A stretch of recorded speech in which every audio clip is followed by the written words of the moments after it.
Assalamu alaikum and welcome to this week's edition of BookBytes. Um, Enough emphasis cannot be placed on the importance of historical documentation that tells our story. And we have in the studio with us today a very well-known biographer and a book of significance to every one of us in South Africa, a read for Muslims around the world, from the Spice Islands to Cape Town, the life and times of Tuan Guru. And the importance of this story and the narrative in the method in which it is told in this particular book opens a whole inquiry into how we write our history and the significance of that. But the spiritual experience of documenting history is additional in my read of this particular book. Hailing from a family of scholars in the Hadramaut, Tuan Guru's descendants arrived in the Far East in the 14th century. His ancestor is Sunan Gunung Jati, a saint and founding father of Indonesian Islam, who became the Sultan of Banten and Cirebon in Java during the late 1400s.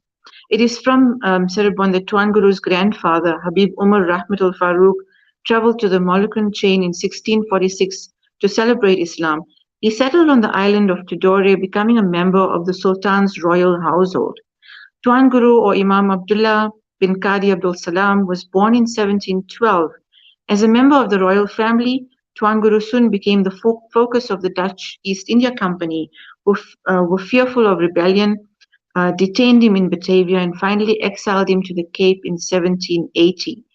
Using newly discovered sources and by tracing his life back to the Moluccas, something never done before, and with some significant new material in the form of letters written by Tuan Guru, Shafiq Marton has woven a refreshingly new narrative of one of Cape Town's most celebrated historical figures.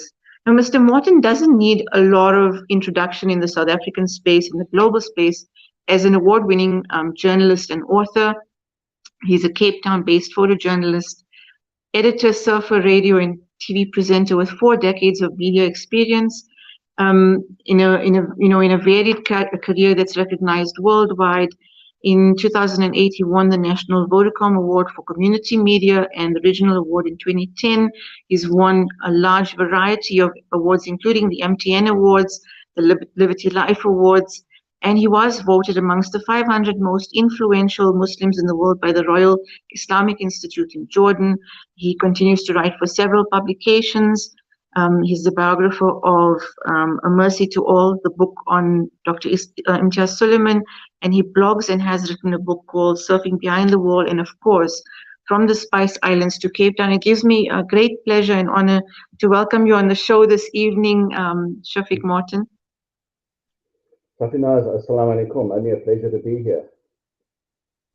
Well, at the outset, I have to say, congratulations on compiling such an important biography, such an important work. A piece of history is now, in our hands. But as I said in my introduction, this is not just a physical publication. I felt it a spiritual experience to join you on this journey of uncovering the story of Tuan Guru. Tell us about your process, your motivations, of course, and your process of researching this particular book. Yeah, Shafinaaz, it's a long story, and it was started by OCAP South Africa. They've got a Leaders and Legacies project. And Mikhail Collier approached me in Cape Town and said, Shafiq, we want you to do this book. It's about the life and times of Tuan Guru. And I said yes immediately. It was an absolutely golden opportunity. But when I started writing the book, I realized that there were several challenges because there were gaps in the knowledge of Tuan Guru's life, and I had to try and understand how could I fill in these gaps, where do I take it? And I realized from the beginning that a failure perhaps in terms of reflecting our history is that we don't always give the context. So I thought from the beginning it would be a very good idea to try and trace Tuan Guru from his roots, even from his forefathers. And that became an interesting journey in itself, because what one discovered via the help of the family and people researching in Hadramaut and us researching in Cape Town, we realized that Tuan Guru, or Imam Abdullah, is in fact a Sayyid. He is a direct descendant of the Prophet Muhammad, peace and blessings be upon him, and his roots many centuries ago are from the Hadramaut, and his ancestors left Hadramaut for Dawah, and they slowly traveled their way across the globe until we arrive in Java, where Sunan Gunung Jati, or Sharif Hidayatullah, who is regarded as one of the founding saints, one of the Wali Songo of Indonesia, ends up in Java, and he ends up being the Sultan of Banten and Cirebon. Very unusual for one person to be the Sultan of two places, but that was the case. So there was this very rich history that I tried to reflect in the book, and I'm very glad that you are talking about the spiritual experience, because writing the book was a spiritual experience, because what was happening, I was learning about and discovering the personality, the trials, the tribulations of Tuan Guru. And eventually a personality started to emerge to me, which I've tried to reflect in the pages. And it's an interesting story. And at the same time, we thought it's important to tell a story, his story, to tell a story that would be accessible to the reader. I mean, there's no point in doing a huge academic paper that nobody reads. So I'm a journalist, I'm not an academic, so I felt I had to tell a story. And Tuan Guru was a deeply spiritual man. It's an absolute no-brainer. Well, we can talk about sort of the technicalities of compiling biography and sort of the chronology, the dotted line that you want to fit together, the building blocks that make up the story of a person in a certain way. But the ways in which you've captured the multidimensionality of the history of the prehistory, the politics of the time, the experiences of Tuan Guru, being exiled from his home and being brought to this strange, sparse land, this land of sadness that he refers to it as, this land of non-belief, unbelief, and being able to see in a certain way, while he's struggling with his condition or his situation, fulfilling the demands of the time in a way, the spiritual demands of the time, building upon that. And I find those dimensions add to your book. It may look like a small book, but you added that multi-dimensional approach in creating this, in presenting this character to us as readers, but also in recreating the time in which he lived. And that could not have been an easy task. Speak to us about some of that, because I'm also interested in the technique around this compilation.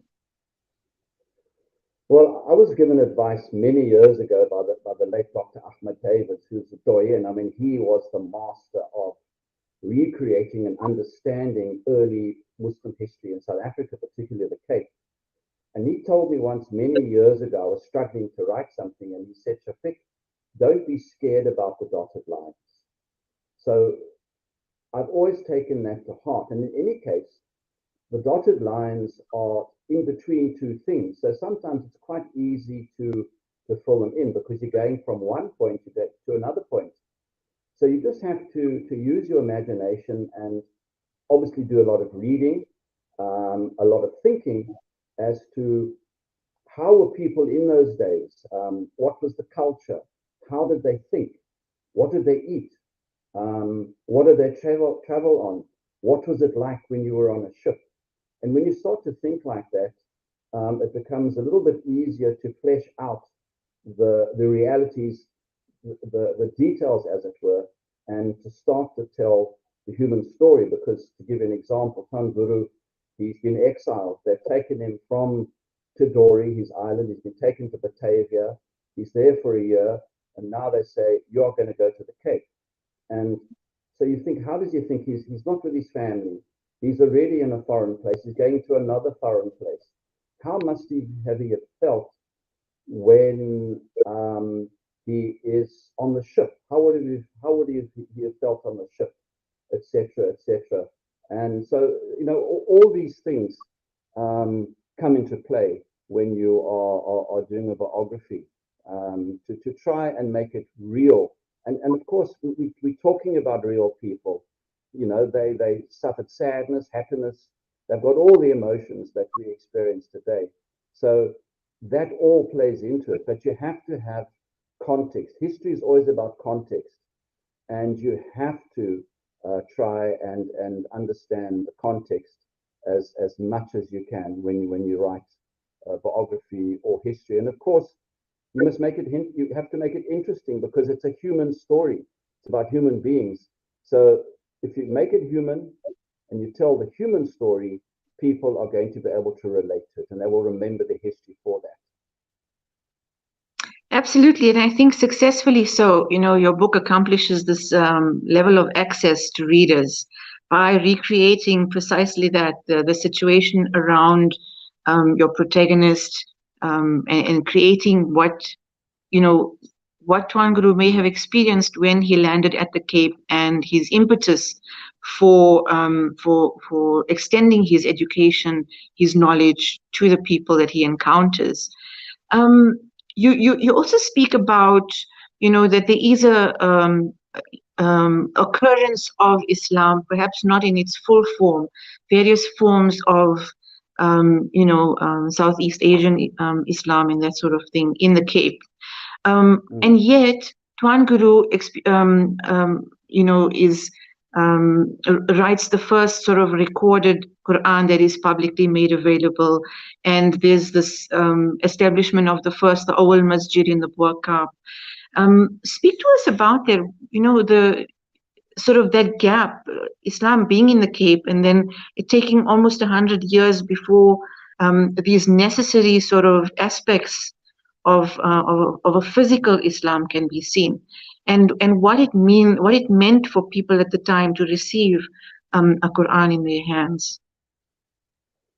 Massive, absolutely huge. You have to remember, number one, Tuan Guru was a Sufi sheikh. Okay, he was a qualified scholar, and after Sheikh Yusuf of Makassar, he is the second giant of South African Islam, of Cape Islam. So he was a genuine scholar. He was an elderly man and of tremendous knowledge.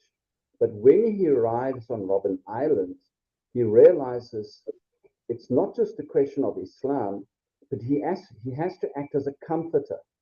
And remember that he also came from a tradition of being in the royal house of Tidore and in Java. So he, through his DNA, is a leader. He's a natural leader. His family's been leading people for centuries. So it's in his blood to be a leader of people.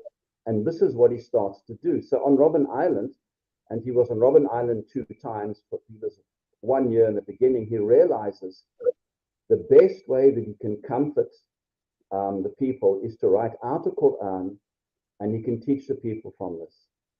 But what is interesting about Tuan Guru, and this explains what a great man he was, if you go to most of our Hufaz today and you ask them, can you write the Quran? They will not be able to do it. So he had skills that were at a very high level. Not many people who are Hafiz have got the ability to write out the Quran and remember all the tashkil, remember all the sort of instructions that you've written in the margin, the calligraphy. I mean, Tuan Guru was a master calligrapher apart from anything else. And he was able to write out a Quran. And some years ago, I met a sheikh from Mauritania, and we were talking about Tuan Guru, and he asked me, he said, what color ink did Tuan Guru use? And I said, he used black and he used red. And he smiled and he said, that's our tradition. And our tradition, and remember, Mauritania is one of the places on the planet where you get the oldest, most authentic version of Islam in the desert there. And he said, our Hufaz are taught to write out the Quran And I can tell you that part of Tuan Guru's education was the calligraphy of being able to write the Quran physically from his heart, other than just reciting it. So there's just that level. And the other level, when he goes to eventually lands in the Cape in about 1791, he is finally free after having been on the island twice. And he realizes he now has to start teaching people, because the people were in a state of ignorance. They were proud to be Muslim, but they didn't know how to. So what does he do? From memory, he writes out a 600-page treatise on all sorts of things. He writes about Tawheed. From memory, he does Imam As-Sunusi's Barahim, the mother of proofs about Tawheed, from memory. He writes out the various awrat, various dhikrs. He writes out the dhikrs of Imam Shadali, Hizb al-Bahr. He writes out a dhikr of Ibn al-Arabi, Hizb al-Wikaya. He writes out a special dua from Sayyid Abdul Qadir Jailani called the Dua as-Sayfi, the dua of the sword. Not many people can do these things from memory, and not many shuyukh have the authority to do what he did. And of course, the dhikr that he prescribed is very powerful dhikr against people who are oppressed. And even when you read his book, it's called the Ma'arifa, because of a section that's called the Ma'arifa. Inside it, you realize he's an absolute master at da'wah. The kinds of hadith that he uses, the Quranic references that he uses are absolutely incredible. It's there that you can see that this is an incredible mind. This is a great mind. And we have to background that to the fact that the Indonesians, even the slaves, and all the orang kaya and all the political exiles, these people were people that came from an Islamic civilization. They came from a civilization. These weren't savages that were sent to the Cape. Even the slaves that came to the Cape from Africa, they all came from civilizations. Excuse me. And this is something that Western historians, Orientalists in particular, don't want to notice, is that the slave population, as deprived as it was, came from a civilization. And when you look at Cape Town and you see the architecture, it was the slaves, the Muslim slaves, who created Cape Town's architecture, not the Dutch. You know, that just is an anecdotal example.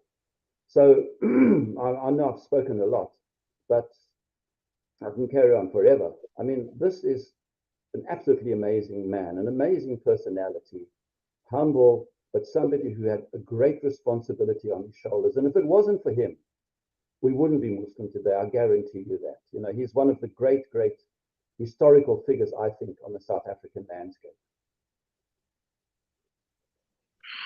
Well, I'm not complaining about having the opportunity to hear you flesh out further beyond the scope of the book, and especially because, you know, we do understand that Tuan Guru has made significant contribution to the establishment of Islam in South Africa in general, and not just the Cape in particular, and so that by extension, you know, is a blessing and a gift to every one of us Muslims in South Africa in extended generations. Absolutely. Speaking to, you know, you mentioned, and this was not something that I knew before I read the book, is the sort of legacy carried on by descendants of Sheikh Abdullah. And, you know, are those formalized structures? Can you speak to us about some of that? And what the family is involved in, you know, in the Cape and beyond, in terms of the generations of work left as a legacy by Tuan Guru. Yeah, I mean, all these great scholars leave legacies, and alhamdulillah, the legacy continues to a large extent in the Rakib and the Abdur Rauf and other families that sort of feed into the DNA of Tuan Guru.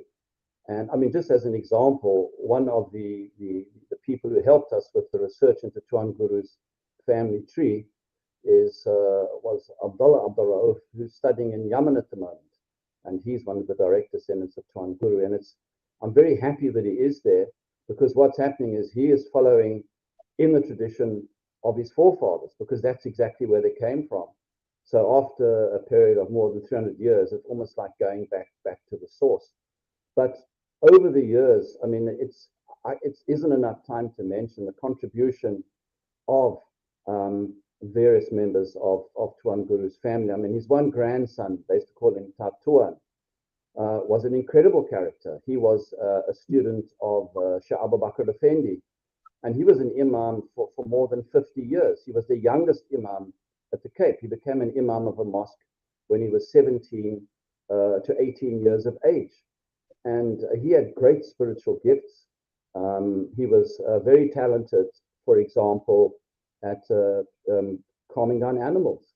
And there's a very famous story about Tatuan that one night he went to a meeting, and he told the people he has to go home now because there are two people waiting for him at home.